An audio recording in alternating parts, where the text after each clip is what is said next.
أشهد أن لا إله إلا الله وحده لا شريك له وأشهد أن محمدا عبده ورسوله أما بعد فأعوذ بالله من الشيطان الرجيم بسم الله الرحمن الرحيم الحمد لله رب العالمين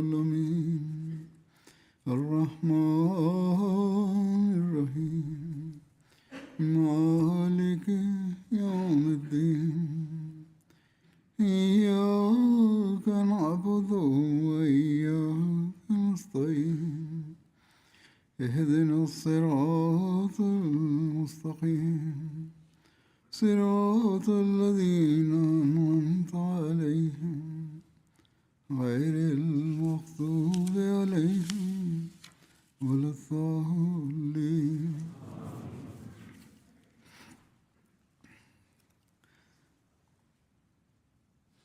سوف أقرأ على مسامعكم اليوم روايات عن جود وسخاء النبي صلى الله عليه وسلم عن أبي سعيد الخدري رضي الله عنه أن ناسا من الأنصار سألوا رسول الله صلى الله عليه وسلم فأعطاهم، ثم سألوه فأعطاهم، ثم سألوه فأعطاهم حتى نفد ما عنده، فقال: ما يكون عندي من خير فلن أدخره عنكم، ومن يستعفف يعفه الله، ومن يستغني يغنه الله، ومن يتصبر يصبره الله، وما أعطي أحد عطاء خيرا وأوسع من الصبر.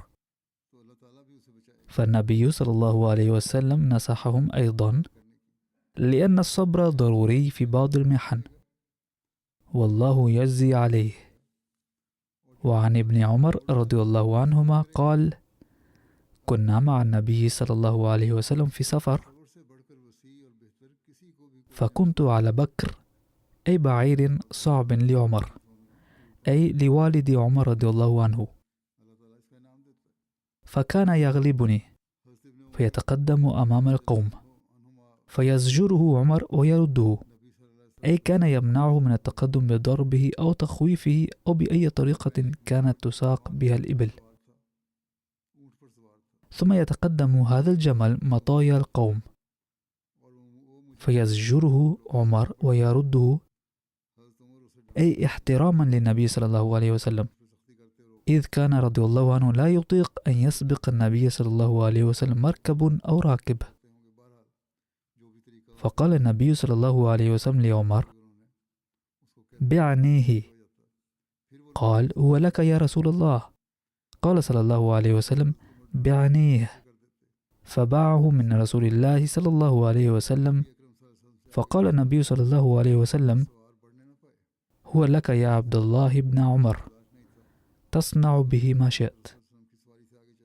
فتصرف النبي صلى الله عليه وسلم تصرفا رائعا لتقديم الهدية، كما بين أن الجمل حيوان في كل حال، وإذا سبق غيره فلا حرج في ذلك. أما الآن فهو هدية لك مني. فإذا سبق الرواحل الأخرى فلن يقال إلا أن الجمل الذي هو هدية من النبي صلى الله عليه وسلم هو الذي سبق الآخرين. عن جابر بن عبد الله رضي الله عنهما قال: كنت مع النبي صلى الله عليه وسلم في غزاة، فأبطأ به جملي وعياه، فأتى علي النبي صلى الله عليه وسلم فقال: جابر؟ فقلت: نعم. قال: ما شأنك؟ قلت: أبطأ علي جملي وعياه فتخلفت. فنزل صلى الله عليه وسلم يحجنه بمحجنه، ثم قال: اركب. فركبت، فلقد رأيته أكف عن رسول الله صلى الله عليه وسلم لأنه صار سريعا جدا. ثم قال لي النبي صلى الله عليه وسلم: تزوجت؟ قلت: نعم. قال: أما إنك قادم إلى بيتك فالكيس الكيس، أي عندما ترجع إلى أهلك فعليك بحسن معاشرتها. ثم قال: أتبيع جملك لي؟ قلت: نعم. فاشتراه مني بأوقية من الفضة. ثم قدم رسول الله صلى الله عليه وسلم قبلي إلى المدينة، وقدمت بالغداة، فجئنا إلى المسجد فوجدته على باب المسجد، فقال: الآن قدمت؟ قلت: نعم. قال: فدع جملك فادخل المسجد فصلي ركعتين. فدخلت فصليت، فأمر النبي صلى الله عليه وسلم بلالا أن يزن لي أوقية من الفضة، فوزن لي بلال فأرجح لي في الميزان. فانطلقت حتى وليت، فقال صلى الله عليه وسلم: ادعوا لي جابرا. قال جابر: فقلت في نفسي: الآن يرد علي الجمل. ولم يكن شيء أبغض إلي من أن يرد لي جملي هذا الذي اشتراه مني. فقال: خذ جملك ولك ثمنه.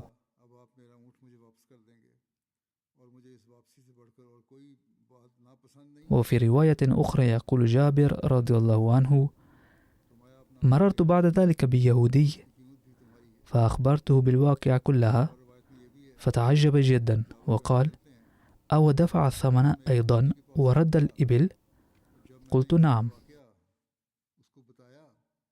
وقال جابر رضي الله عنه: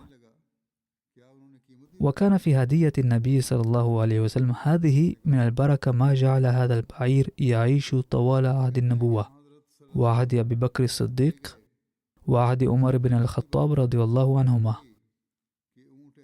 كانت أسوة النبي صلى الله عليه وسلم هذه، وتربيته وقوته القدسية قد أثرت في الصحابة كلهم بمن فيهم خديجة رضي الله عنها،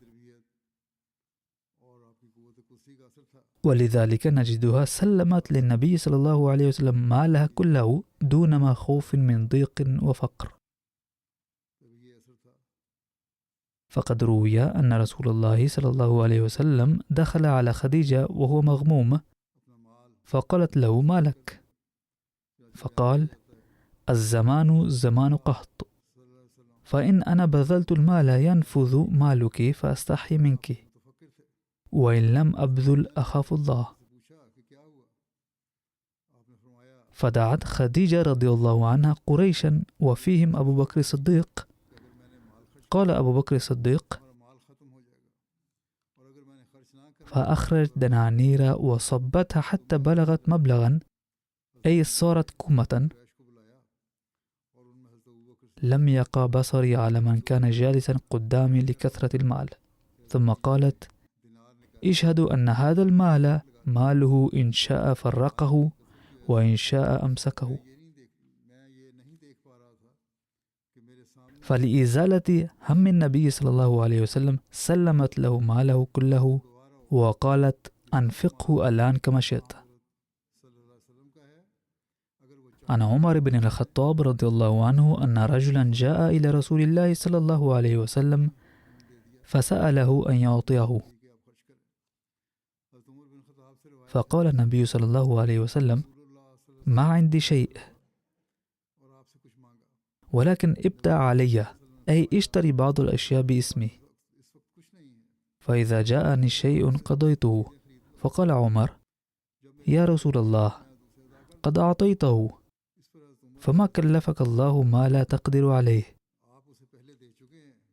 فكره النبي صلى الله عليه وسلم قول عمر، فقال رجل من الأنصار: يا رسول الله، أنفق ولا تخاف من ذي العرش إقلالا.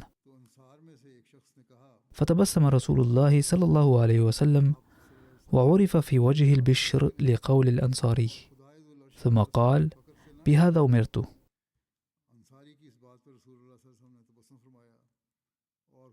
كان أبو هريرة يقول: كان أهل صفة أضياف الإسلام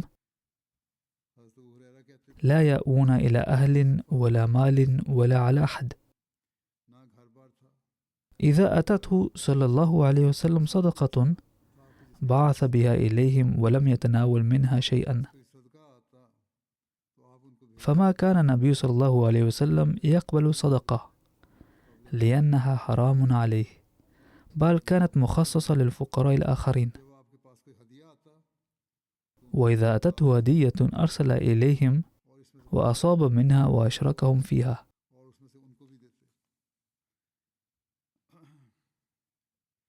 كان رسول الله صلى الله عليه وسلم يجمع إلى الجود والسخاء أرفع معايير المواساة والتربية. فقد ورد في رواية عن أبي هريرة أن أعرابيا جاء إلى رسول الله صلى الله عليه وسلم يستعينه في شيء. قال عكرمة: أراه في دم. فأعطاه رسول الله صلى الله عليه وسلم شيئا ثم قال: أحسنت إليك؟ قال الأعرابي: لا، ولا أجملته. فغضب بعض المسلمين وهموا أن يقوموا إليه، فأشار النبي صلى الله عليه وسلم إليهم أن كفوا. فلما قام النبي صلى الله عليه وسلم وبلغ إلى منزله دعا الأعرابي فقال له: إنك جئتنا فسألتنا فأعطيناك، فقلت ما قلت، أي أنت تعرف ما قلته عني بأنني لم أعدل معك. فزاده رسول الله صلى الله عليه وسلم شيئا آخر من بيته ثم قال: أحسنت إليك؟ فقال الأعرابي: نعم، فجزاك الله من أهل وعشيرة خيرا. فقال له النبي صلى الله عليه وسلم: إنك كنت جئتنا فأعطيناك، فقلت ما قلت دون تفكير، وفي نفس أصحابي عليك من ذلك شيء، فإذا جئت فقل بين أيديهم ما قلت بين يدي حتى يذهب عن صدورهم، أي ما قاله عن النبي صلى الله عليه وسلم بأنه قد عدل الآن. قال: فلما جاء الأعرابي قال رسول الله صلى الله عليه وسلم: إن صاحبكم كان جاءنا فسألنا فأعطيناه فقال ما قال، وإن قد دعوناه فأعطيناه فزعم أنه قد رضي، أكذلك؟ قال الأعرابي: نعم، فجزاك الله من أهل وعشيرة خيرا. قال أبو هريرة: فقال النبي صلى الله عليه وسلم: إن مثلي ومثل هذا الأعرابي كمثل رجل كانت له ناقة فشردت عليه، فاتبعها الناس فلم يزيدوا إلا نفورا، فقال صاحب الناقة: خلوا بيني وبين ناقتي، فأنا أرفق بها وأعلم بها، أي أعلم كيف يمكن السيطرة عليها، فلا تجروا وراءها لأنها ستنفر أكثر بهذه الطريقة. فتوجه إليها صاحب الناقة فأخذ لها من قشام الأرض ودعاها حتى جاءت واستجابت، وشد عليها رحلها واستوى عليها، أي إن الناقة ستأتي إليه طمعا في أكل العشب دون موجل، وفي النهاية هو يتمكن من شد عليها رحلها. ولو أني أطعتكم حيث قال ما قال وتلفظ بكلمات قاسية، ولو تركتكم تقصون عليه دخل النار، ولكني أنقذته منها فقد رضي الآن. هذه كانت طريقة إعطائه صلى الله عليه وسلم. فقد أدخله صلى الله عليه وسلم إلى منزله وأعطاه من بيته. كان يستطيع أن يعطيه خارجا، ولكنه أراد أن يريه أنه ليس في بيته أي أثاث فاخر أو وسائل رفاهية، ولكن ما عنده يعطيه إياه. فاطمأن قلب ذلك البدوي. عن ربيع بنت معوذ بن عفراء قالت: بعثني معوذ بن عفراء بصاع من رطب عليه آخر من قثاء رغب إلى رسول الله صلى الله عليه وسلم. وكان النبي صلى الله عليه وسلم يحب القثاء، وكانت حلية قد قدمت من البحرين،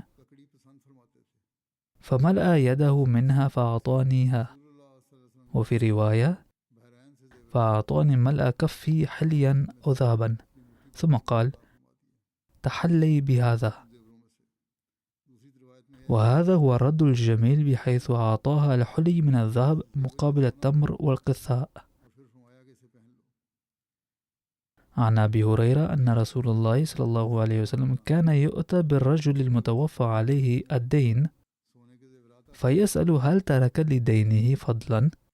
فإن حدث أنه ترك لدينه وفاء صلى، وإلا قال للمسلمين: صلوا على صاحبكم.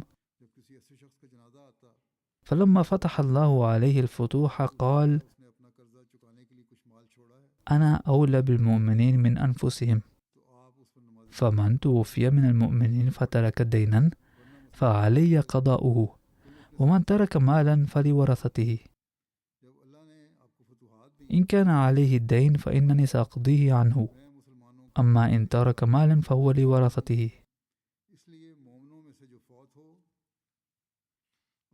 عن عبد الله الهوزاني قال: لقيت بلالا مؤذن رسول الله صلى الله عليه وسلم بحلب، فقلت: يا بلال، حدثني كيف كانت نفقة رسول الله صلى الله عليه وسلم.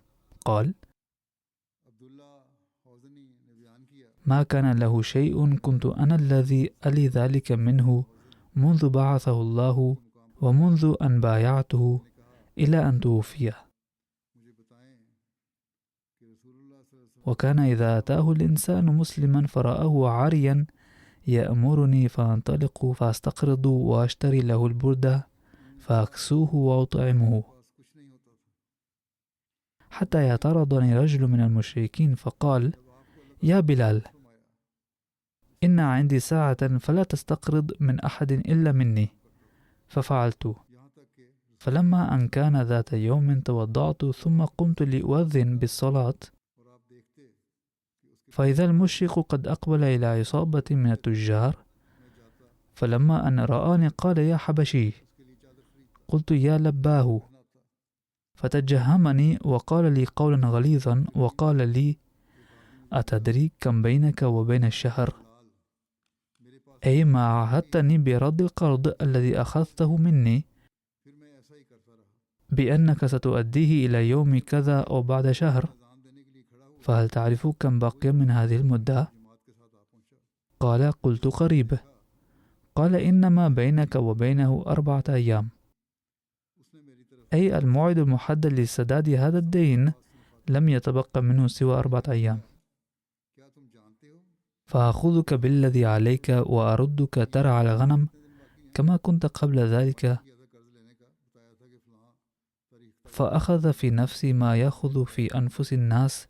يقول بلال: نشأت حالة بالغة الحزن والرقة، حتى إذا صليت العتمة رجع رسول الله صلى الله عليه وسلم إلى أهله، فاستأذنت عليه فأذن لي، فقلت: يا رسول الله، بأبي أنت وأمي، إن المشرك الذي كنت أتدين منه قال لي كذا وكذا، وليس عندك ما تقضي عني، لأنك كنت تقول: أعطي فلانا وأعطي فلانا، وكنت أقترض وأعطيه، فالآن لا يوجد عندك ما تسدد منه الدين، ولا عندي وهو فاضحي، فأذن لي أن آبق إلى بعض هؤلاء الأحياء الذين قد أسلموا حتى يرزق الله رسوله صلى الله عليه وسلم ما يقضي عني.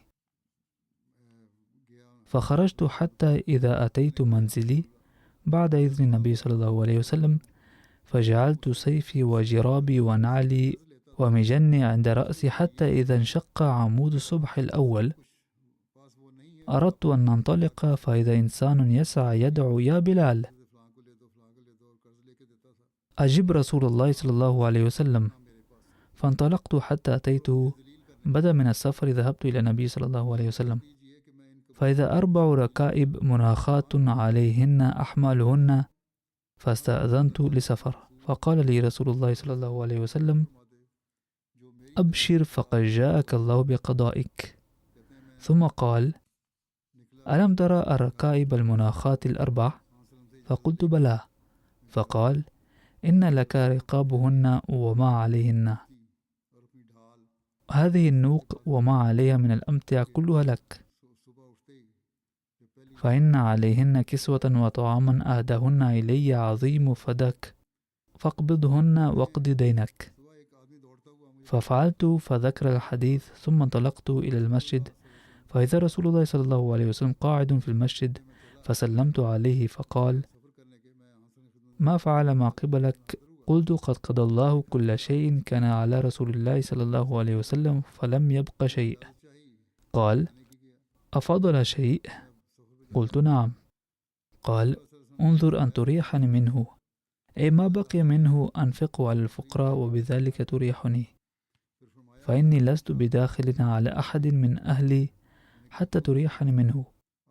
فلما صلى رسول الله صلى الله عليه وسلم على عتمة دعاني فقال: ما فعل الذي قبلك؟ أي ماذا عن توزيع المال المتبقى؟ قال: قلت: هو معي، لم يأتنا أحد، فبات رسول الله صلى الله عليه وسلم في المسجد. كان النبي صلى الله عليه وسلم قال: إذن لن أعود إلى البيت وأبقى في المسجد. وقص الحديث حتى إذا صلى العتمة، يعني من الغد، دعاني. قال: ما فعل الذي قبلك؟ قال: قلت: قد أراحك الله منه يا رسول الله، يعني قد وزع المال. فكبر وحمد الله شفقا من أن يدركه الموت وعنده ذلك. ثم اتبعته حتى إذا جاء أزواجه فسلم على امرأة حتى أتى مبيته. عن أم سنبلة قالت: أتيت النبي صلى الله عليه وسلم بهدية، فأبى نساء النبي صلى الله عليه وسلم أن يأخذنها، وقلنا: إنا لا نأخذ هدية. فجاء رسول الله صلى الله عليه وسلم فقال: خذوا هدية أم سنبلة، فهي أهل باديتنا ونحن أهل حاضرتها. فقبلها النبي صلى الله عليه وسلم وأعطاها وادي كذا وكذا، أي قبل هديتها، وأهدى إليها منطقة. وكما سبق أن ذكرت، فقد كان صلى الله عليه وسلم كان يثيب على الهدية البسيطة بما هو أكثر منها بكثير.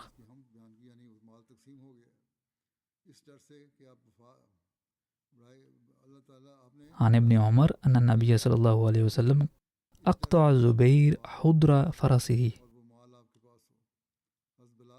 أي قال: أجري فرسك، وكل ما وصل إليه وتوقف عنده فهو لك. وقد اتسعت هذه الأراضي كثيرا بعد الفتوح، فأجرى فرسه حتى قام، وقف في مكان معين، فلما توقف أراد الزبير أن يحصل على مزيد من الأرض، ثم رمى بصوته الذي كان بيده فذهب بعيدا. فقال النبي صلى الله عليه وسلم: أعطوه من حيث بلغ الصوت، أي أعطوه الأرض إلى الحد الذي بلغه الصوت الذي رماه من على ظهر فرسه. روى جبير بن مطعم رضي الله عنه أنه بينما هو يسير مع رسول الله صلى الله عليه وسلم ومعه الناس مقفله من حنين، فعلقه الناس يسألونه حتى اضطروه إلى سمرة فخطفت رداءه، فوقف النبي صلى الله عليه وسلم. وفي بعض الروايات أنهم حين تعلق الرداء أخذوا يجذبونه حتى أثر ذلك في رقبته، فقال: أعطوني ردائي، لو كان لي عدد هذه العظات نعما لقسمته بينكم، ثم لا تجدوني بخيلا ولا كذوبا ولا جبانا. لقد بين المصلح الموعود رضي الله عنه أيضا هذه الواقعة فكتب: كان النبي صلى الله عليه وسلم بعد فراغه من فتح مكة وغزوة حنين سيوزع على الجيش الإسلامي كالمعتاد الأموال التي جمعت من غرامات الأعداء المهزومين وما تركوه في ساحة المعركة. غير أن رسول الله صلى الله عليه وسلم في هذه المناسبة عوضا عن توزيع تلك الأموال على المسلمين قسمها على أهل مكة ومن حولها، وكانوا ممن لم يدخل الإيمان في قلوبهم بعد، وكان كثير منهم لا يزالون على الكفر. أما من أسلم منهم فقد كان إسلامه حديثا، وكان هذا أمرا جديدا بالنسبة لهم، إذ رأوا قوما يوزعون مالهم على غيرهم. ولكن توزيع هذا المال بدأ من أن يولد في قلوبهم بر والتقوى لم يزدهم إلا حرصا وطمعا، فأحاطوا برسول الله صلى الله عليه وسلم من كل جانب، وأخذوا يلحون عليه بمطالب إضافية ويضيقون عليه الخناق، وأخذوا يدفعونه حتى وصلوا به إلى شجرة، وأمسك أحدهم بردائه الذي كان على كتفيه ولواه بشدة حتى كاد صلى الله عليه وسلم يصاب بالاختناق. فقال صلى الله عليه وسلم: أيها الناس، لو كان عندي شيء آخر لأعطيتكم إياه، ولن تجدوني بخيلا ولا جبانا قط. ثم توجه صلى الله عليه وسلم إلى ناقته فانتزع منها شعرة واحدة ورفعها عاليا وقال: أيها الناس، ليس لي من أموالكم حاجة حتى ما يعادل هذه الشعرة إلا الخمس الذي هو حق الدولة وفق قانون العرب، وذلك الخمس أيضا لا أنفقه على نفسي، بل ينفق في مصالحكم وشؤونكم.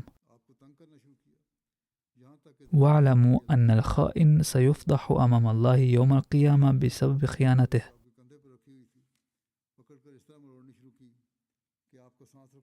ويضيف المصلح الموعود رضي الله عنه معلقا على هذا الحادث ويقول: يقول الناس إن رسول صلى الله عليه وسلم كان يتمنى أن يصبح ملكا وتكون له مملكة، فهل تكون العلاقة بين الملك والرعية على هذا النحو؟ هل يسع أحدا أن يستمر في دفع الملك على هذا النحو ويضع في عنقه قماشا ويلويه بشدة؟ من يستطيع تقديم هذه الأسوة سوى رسول الله تعالى؟ أصاب صلى الله عليه وسلم فرسا جميلا في غزوة تبوك فأعجبه صهيله، فقال له رجل من الأنصار: بأبي أنت وأمي لو وهبت لي هذا الفرس. فقال: هو لك. قالت عائشة: قال رسول الله صلى الله عليه وسلم في مرضه الذي مات فيه: يا عائشة، ما فعلت أذهب؟ فجاءت ما بين 5 إلى 7 أو 8 أو 9، فجعل يقلبها بيده ويقول: ما ظن محمد بالله عز وجل لو لقيه وهذه عنده، أنفقيها. يقول المسيح الموعود عليه السلام: ذات مرة جاء النبي صلى الله عليه وسلم إلى بيته وسأل: ماذا يوجد في بيتنا؟ أخرجت السيدة عائشة رضي الله عنها دينارين وقالت: لا يوجد غيرهما. وضعهما صلى الله عليه وسلم على راحة يده وقال ما معناه: ما بال النبي يترك وراءه دينارين؟ ثم وزعهما فورا. ورد في تفصيل غنائم غزوة حنين أنها كانت تشمل 6000 عبد وأمة. ذكرت بعض روايات 8000 و24,000 بعير، وأكثر من 40,000 شاة، و4,000 أوقية فضة، وهو ما يقارب 490 كيلوغراما. بدأ النبي صلى الله عليه وسلم بتوزيع الغنائم، فكان أول ما بدأ به تأليف القلوب. كان هؤلاء كبار العرب ذو المكانة والشرف في قبائلهم، فأعطاهم صلى الله عليه وسلم ليؤلفهم، فأعطى بعضهم 100 بعير وبعضهم 50 بعيرا، وذلك بالإضافة إلى الفضة والعبيد. أعطى أبا سفيان بن حرب 100 بعير.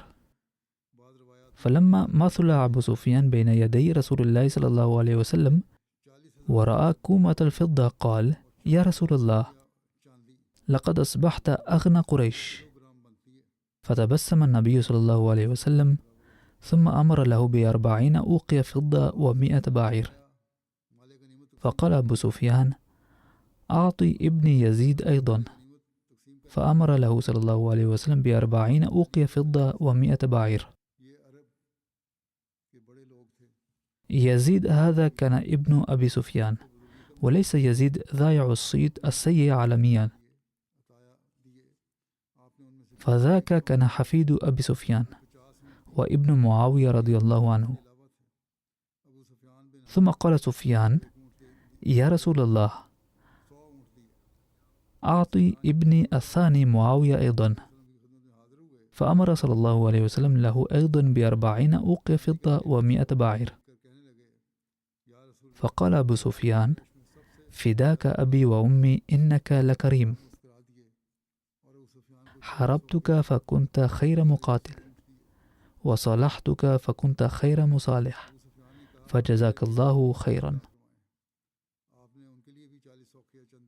وممن استفادوا من كرم النبي صلى الله عليه وسلم وعطائه كان صفوان بن أمية، سيد من سادات مكة، وهو الذي استعار منه صلى الله عليه وسلم الدرع والسلاح لمعركة حنين، وكان قد شارك في غزوة حنين وهو مشرك، ولكن بدأت حالة قلبه تنقلب رأسا على عقب في هذه المعركة نفسها. فلما حان توزيع الغنائم أعطاه صلى الله عليه وسلم 100 بعير. وبحسب رواية وردت في صحيح مسلم أعطاه 300 بعير. وروي أن النبي صلى الله عليه وسلم مر في تلك الأيام بواد فيه غنائم الإبل والغنم، وكان الوادي مليئا بها. فنظر صفوان إلى هذا القدر من المال مذهولا، فقال له النبي صلى الله عليه وسلم: يا أبا وهب، أعجبك هذا الوادي؟ قال: نعم. قال: هذا المال كله لك، خذه. فقال صفوان مبتهرا: أشهد أنك رسول الله، فإن مثل هذه العطية لا يعطيها إلا نبي. وهناك رواية أخرى قال فيها صفوان بن أمية بنفسه: كان رسول الله صلى الله عليه وسلم يعطيني من غنائم حنين حتى إنه لكان أبغض الخلق إلي، ثم صار أحب الخلق إلي.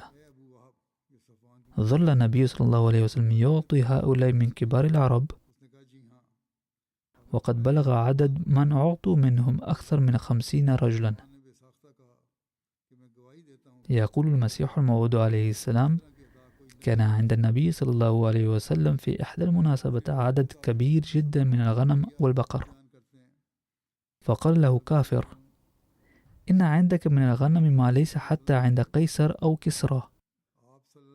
فوهب له النبي صلى الله عليه وسلم كل ما عنده منها. فأسلم ذلك الكافر في الحال، وقال: لا يقدر على مثل هذا الجود العظيم إلا نبي. ثم أمر النبي صلى الله عليه وسلم زيد بن ثابت رضي الله عنه ليدعو الناس الآخرين ووزع عليهم ما بقي من أموال الغنائم، فكان نصيب كل واحد 4 إبل أو 40 شاة. وبهذا وزع النبي صلى الله عليه وسلم كل الغنائم على الناس، وكانت أكبر ما حصل عليه المسلمين من الغنائم حتى ذلك الوقت. وهذا الجانب من سيرة النبي صلى الله عليه وسلم يستحق التأمل.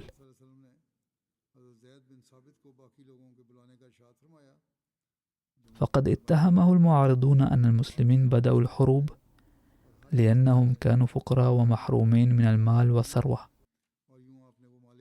لو كان في هذا الاتهام شيء من الحقيقة لكان توزيع غنائم غزوة حنين بطريقة مختلفة، ولكننا نرى هنا أن جزءا كبيرا من الغنائم، بل كلها بحسب بعض الروايات، أعطي للأغيار وزعماء قريش تأليفا لقلوبهم.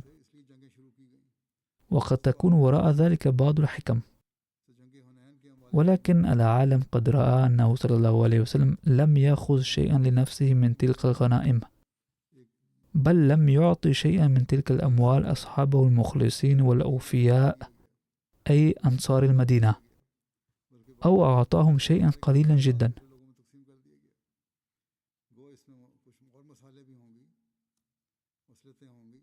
يوم حنين جاءت امرأة فأنشدت أبياتا تتضمن ذكر أيام رضاعة النبي صلى الله عليه وسلم في بني هوازن، فعاد النبي صلى الله عليه وسلم لقبيلة هوازن أموالهم التي أخذت منهم، وأعطاهم كثيرا جدا، حتى إن ما أعطاهم قدر ب500,000 درهم. يقول ابن دحية: هذه نهاية السخاء، ولم نسمع عن سخاء مثله قط. إن رسول الله صلى الله عليه وسلم قام حين جاءه وفد هوازن مسلمين فسألوه أن يرد إليهم أموالهم وسبيهم، فقال لهم رسول الله صلى الله عليه وسلم: أحب الحديث إلي أصدقه، فاختاروا إحدى الطائفتين، إما السبية وإما المال. وقد كنت استأنيت بهم في جعرانة، وقد كان رسول الله صلى الله عليه وسلم انتظرهم 10 ليلة حين قفل من الطائف ليأتوا ويطلبوا مالهم وسبيهم، فلما تبين لهم أن رسول الله صلى الله عليه وسلم غير راض إليهم إلا إحدى الطائفتين قالوا: فإننا نختار سبينا. فقام رسول الله صلى الله عليه وسلم في المسلمين فأثنى على الله بما هو أهله، ثم قال: أما بعد، فإن إخوانكم هؤلاء قد جاءونا تائبين، وإني قد رأيت من المناسب أن أرد إليهم سبيهم، فمن أحب منكم أن يطيب بذلك فليفعل، ومن أحب منكم أن يكون على حظه حتى نعطيه إياه من أول ما يفيء الله علينا فليفعل. فقال الناس: قد طيبنا ذلك لرسول الله صلى الله عليه وسلم لهم، ولا نطلب أي حظ. فقال رسول الله صلى الله عليه وسلم: إنا لا ندري من أذن منكم في ذلك ممن لم يأذن، فارجعوا حتى يرفعوا إلينا ورفاؤكم أمركم. فرجع الناس، فقد اتخذ حذرا كبيرا، فطلب منهم أن يؤكدوا له ذلك من خلال ورفائهم أنهم فعلا يردون سبيهم، فكلمهم ورفاؤهم، ثم رجعوا إلى رسول الله صلى الله عليه وسلم فأخبروه أنهم قد طيبوا وأذنوا كلهم أن يرد سبيهم، وبذلك حرر رسول الله صلى الله عليه وسلم أسرى هوازن دون مقابل. وليس ذلك فحسب، بل قد أعطاهم ثيابا جديدة، ولشراء الثياب أرسل صلى الله عليه وسلم شخصا إلى مكة وأوصى قائلا: فلا يخرج الحر منهم إلا كاسيا. عن أنس بن مالك رضي الله عنه أن رسول الله صلى الله عليه وسلم في يوم حنين سأله الناس فأعطاهم مما له من البقر والغنم والإبل حتى لم يبق منها شيء، فقال رسول الله صلى الله عليه وسلم: ماذا تريدون؟ أتريدون أن تبخلوني؟ فوالله ما أنا ببخيل ولا جبان ولا كذاب. من هذا الجانب نرى أن جوده وسخاءه لم يكن في غير محله، ولا شك أنه كان يعطي السائلين ولم يكن يردهم، ولكنه أحيانا نهاهم عن ذلك أيضا بحكمة، وكانت وراء ذلك حكم عدة. فمثلا كان حضرته صلى الله عليه وسلم يوزع الأموال على الناس وأهمل شخصا ولم يعطه شيئا. يقول حضرة سعد بن أبي وقاص أني كنت أحب ذلك الرجل، وكنت أريد أن ينال بدلا من غيره، فقلت: يا رسول الله، لماذا تركت فلانا؟ فوالله أراه مؤمنا. فقال صلى الله عليه وسلم: أو مسلما. قال حضرة سعد: قد صمت على ذلك قليلا، ثم دفعني ما كنت أعرف عنه إلى أن أكرر كلامي. فقلت له صلى الله عليه وسلم: قد تركت فلانا فوالله أراه مؤمنا. فقال صلى الله عليه وسلم: أو مسلما. ثم أجبرني ما كنت أعرف عنه على أن أكرر كلامي، فرد علي رسول الله صلى الله عليه وسلم الجواب نفسه. ثم قال لي صلى الله عليه وسلم: يا سعد، إني لأعطي الرجل وغيره أحب إلي منه خشية أن يكبه الله في النار، فإن ما تقوله هو صواب، ولكنني أوزع النظر لحكم أخرى أيضا، ومنها أن يتقوى إيمانهم قليلا. فبعض الناس يثبتون على إيمانهم باستلام الهدايا أو مكاسب مادية فقط، كما قدمت أمثلة كثيرة. يقول حضرة السيد زين العابدين ولي الله شاه في شرح هذا الحديث: مؤمنا أو مسلما. قد وضح الإمام البخاري رحمه الله الفرق الأصلي بين الإيمان والإسلام من خلال الحديث الذي أورده. فالإيمان يطلق على حالة باطنية، بينما الإسلام له علاقة بالظاهر. ولذلك علم النبي صلى الله عليه وسلم الأدب بأن على الإنسان أن يحتاط عند إبداء رأيه في أحد، فإن علم السرائر عند الله تعالى وحده. فالصحابي الذي لم يرى النبي صلى الله عليه وسلم إعطاءه مناسبا كان حضرة جعيل بن سراقة رضي الله عنه، وكان مهاجرا مخلصا، وكان النبي صلى الله عليه وسلم أيضا يحبه، ولكن مع ذلك قد علم حضرة سعد بن أبي وقاص رضي الله عنه عند إصراره أن يراعي هذا الأدب، وعلمه أن ينظر إلى الفرق بين الإيمان والإسلام. ويستشفى من هذا الحديث أن رسول الله صلى الله عليه وسلم قد علم العناية بالضعفاء أيضا، لئلا يتعثروا لضعفهم. فالعناية التي يحتاجها الغراس الضعيف لا تحتاجه الشجرة الكبيرة. قد اهتم النبي صلى الله عليه وسلم بأبسط الأمور وأصغرها حماية بإيمان الناس من الزلل. وفي هذا الشأن يقع بعض الجاهلين في خطأ كبير، فبدلا من أن يحمل الإنسان الذي قد يتعثر من كل ما يسبب له زلل، يصبحون هم أنفسهم سبب عثرته. وبدلا من أن يعاملوه معاملة الشفقة ورفق، يهاجمون إيمان ضعفاء علانية. وهذه من عادات بعض الناس، فيزيدون دفعا وإبعادا، يعني بهذا يدفعون أصحاب الإيمان الضعيف إلى التراجع أكثر. لذلك يجب أن نتذكر هذا الأمر. كان النبي صلى الله عليه وسلم يحتاط في هذا الأمر إلى درجة أنه كان ينهى عن الإكثار من مدح إيمان أحد أمام الآخرين، وذلك ليس فقط لأن المدح في وجهه قد يضره أحيانا، بل لأنه قد يفهم أحيانا كنوع من الهجوم على إيمان الآخرين أو سلوكهم. لقد أعطانا النبي صلى الله عليه وسلم في هذا الواقع الواحد 4 دروس هامة، وهي: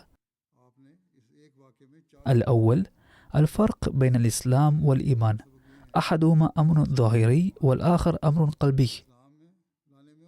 الثاني، استعمال الألفاظ في محلها المناسب، يعني اختيار الكلمة المناسبة حسب المقام.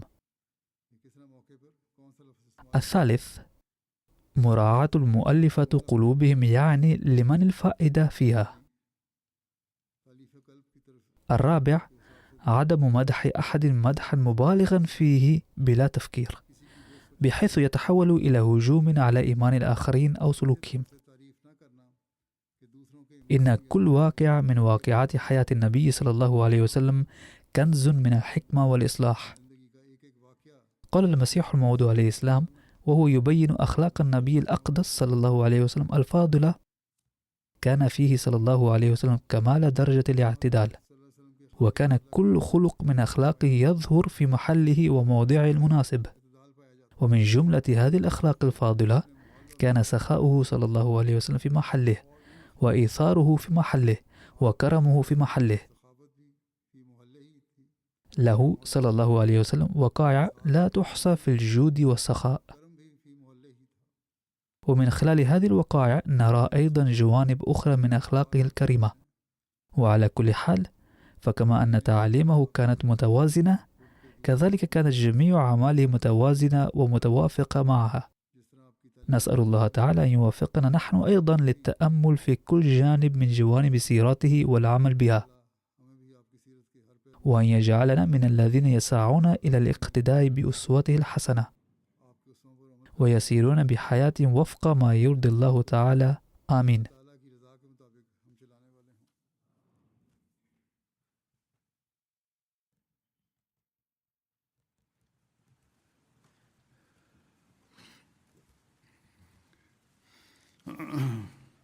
الحمد لله الحمد لله نحمده ونستعينه ونستغفره ونؤمن به ونتوكل عليه ونعوذ بالله من شرور أنفسنا ومن سيئات أعمالنا. من يهده الله فلا مضل له ومن يضلل فلا هادي له.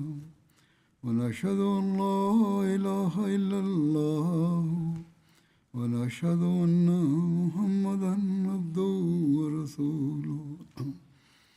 عباد الله رحمكم الله، إن الله يأمر بالعدل والإحسان وإيتاء ذي القربى وينهى عن الفحشاء والمنكر والبغي يعظكم لعلكم تذكرون.